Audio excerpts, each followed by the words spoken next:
अस्सलाम वालेकुम एवरीवन। ये वीडियो उन तमाम स्टूडेंट्स के लिए जो कि ऑस्ट्रेलिया पढ़ने जाना चाहते हैं बट डरे हुए हैं कि ऑस्ट्रेलिया के वीज़ा अभी डिले हो रहे हैं या रिफ्यूज़ हो रहे हैं। तो इस वीडियो में जो मैं गाइडलाइंस बताऊंगा, अगर आप उन पे अमल करते हैं तो आपके इंशाल्लाह वीज़ा में कोई इशू नहीं आएगा और आपके वीज़ा लगने के चांसेस काफ़ी इंप्रूव हो जाएंगे। ऑस्ट्रेलिया का जो स्टूडेंट वीज़ा है, जिसको सब क्लास 500 भी कहते हैं, उसके अंदर आप बैचलर्स लेवल पर भी जा सकते हैं और मास्टर्स लेवल पर भी जा सकते हैं। अगर बैचलर्स में आपके 50 to 60% इंटरमीडिएट में मार्क्स हैं और आपका इंटरमीडिएट रीसेंट है, मतलब आपको इंटरमीडिएट कंप्लीट किए हुए अभी 8 महीने से कम हुए हैं और आपने आइल्ट्स या पीटीई कर लिया हुआ है, आइल्ट्स में 5.5 विद 5.0, पीटीई के अंदर प्रेफरेबली 46 अगर आपके आए हुए हैं तो आप easily diploma leading to degree programme में अप्लाई कर सकते हैं। अगर आप मास्टर्स के लिए अप्लाई करना चाह रहे हैं तो first you have to look at your university जिससे आपने बैचलर्स किया हुआ है कि वो नूसर्स लिस्ट में कहाँ फॉल करती है। अगर वो नूसर्स लिस्ट के अंदर एक हाईली रेप्यूटेड इदारा है और आप जिस यूनिवर्सिटी में जा रहे हैं वो भी असेसमेंट लेवल 1 या मैक्सिमम असेसमेंट लेवल 2 के अंदर फॉल करती है, तो आपका वीज़ा लगने के चांसेस काफ़ी अच्छे होते हैं।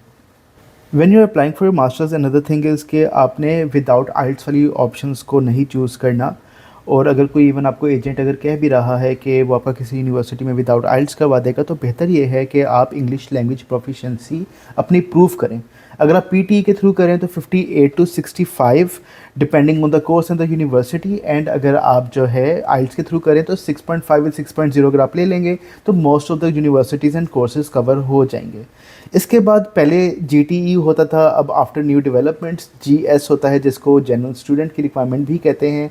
उसके अंदर देयर आर फ्यू थिंग्स जो कि अपनी एसओपी के तहत आपने जस्टिफाई करनी होती हैं। एक तो आपके करंट सर्कमस्टांसेस जिसके अंदर आपकी फैमिली टाइज आ जाते हैं, आपकी जॉब की सिचुएशन आ जाती है, आपके एक्सपीरियंसेस आ जाते हैं। दूसरा कि आपने ऑस्ट्रेलिया ही क्यों चूज़ किया, why you have not chosen other English speaking countries और other countries for that matter. आपने ये कोर्स ही चूज़ क्यों किया, इसके फ्यूचर में आपके लिए क्या प्रोस्पेक्ट्स हैं। तो ये चंद सवालात हैं जो कि आपको जेन्युइन स्टूडेंट की जो आपकी रिक्वायरमेंट होती है उसके अंदर by virtue of a good SOP आपने प्रूव करनी होती हैं। अब कंसीडरिंग के एक स्टूडेंट का गैप कम है, फॉर बैचलर्स डिग्री उसका गैप 8 महीने से कम है, फॉर मास्टर्स 2 या 3 साल का मैक्सिमम गैप है, वो भी विद जस्टिफाइबल एक्सपीरियंस लेटर्स, और वो एक अच्छी यूनिवर्सिटी में as per the Australian assessment level जा रहा है, उसकी प्रीवियस क्वालिफ़िकेशन भी नूसर्स लिस्ट के मुताबिक एक अच्छे इदारे से हुई हुई है। तो एक आखिरी जो बर्डन एक स्टूडेंट को सेटिस्फाई करना होता है इन ऑर्डर टू इंश्योर कि उसका ऑस्ट्रेलिया का स्टडी वीज़ा लग जाए, वो एक फ़ाइनेंशियल रिक्वायरमेंट होती है। अब ऑस्ट्रेलियन गवर्नमेंट की गाइडलाइंस के मुताबिक एक स्टूडेंट ने जो फाइनेंशियल रिक्वायरमेंट्स को सेटिस्फाई करना होता है वो 2 तरीके से कर सकता है। एक तो वो अपनी एनुअल इनकम दिखा दे 72,465 ऑस्ट्रेलियन डॉलर से ज़्यादा, और इस चीज़ के लिए ही obviously have to show government certified proof जिसको आगे वेरीफाई भी किया जा सके। सेकंड जो ऑप्शन है स्टूडेंट के पास वो ये है कि वो 3 से 6 महीने के दरमियान की मेंटेन्ड स्टेटमेंट दिखाए जिसके अंदर उसकी ट्यूशन फ़ी रखी हुई हो, ओवरसीज़ स्टूडेंट हेल्थ कवर जो कि OSHC कवर होता है वो अमाउंट उसकी उसके अंदर पार्क्ड हो, लिविंग एक्सपेंस जो कि नई गाइडलाइंस के मुताबिक 29,710 ऑस्ट्रेलियन डॉलर्स हैं वो अमाउंट उसके अंदर पार्क्ड हो, और ट्रैवलिंग जो कॉस्ट है जो कि हम एस्टिमेट करते हैं अराउंड 2,000 ऑस्ट्रेलियन डॉलर के करीब होगी, वो अमाउंट उसके अंदर पार्क्ड हो।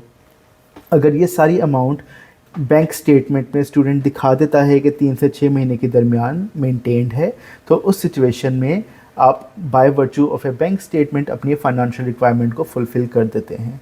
हम अपनी काउंसलिंग के दरमियान स्टूडेंट को यही गाइड करते हैं कि आप ना सिर्फ अपनी बैंक स्टेटमेंट को दिखाएं बल्कि आप अपनी एनुअल इनकम को भी प्रूव करें। इससे ये होता है कि एक स्टूडेंट का वीज़ा लगने के जो चांसेस हैं वो बहुत ज़्यादा बढ़ जाते हैं। ये वो तमाम तर गाइडलाइंस हैं जिसको अगर एक स्टूडेंट फॉलो करता है तो उसके वीज़ा लगने के चांसेस बहुत ज़्यादा इंक्रीज़ कर जाएंगे।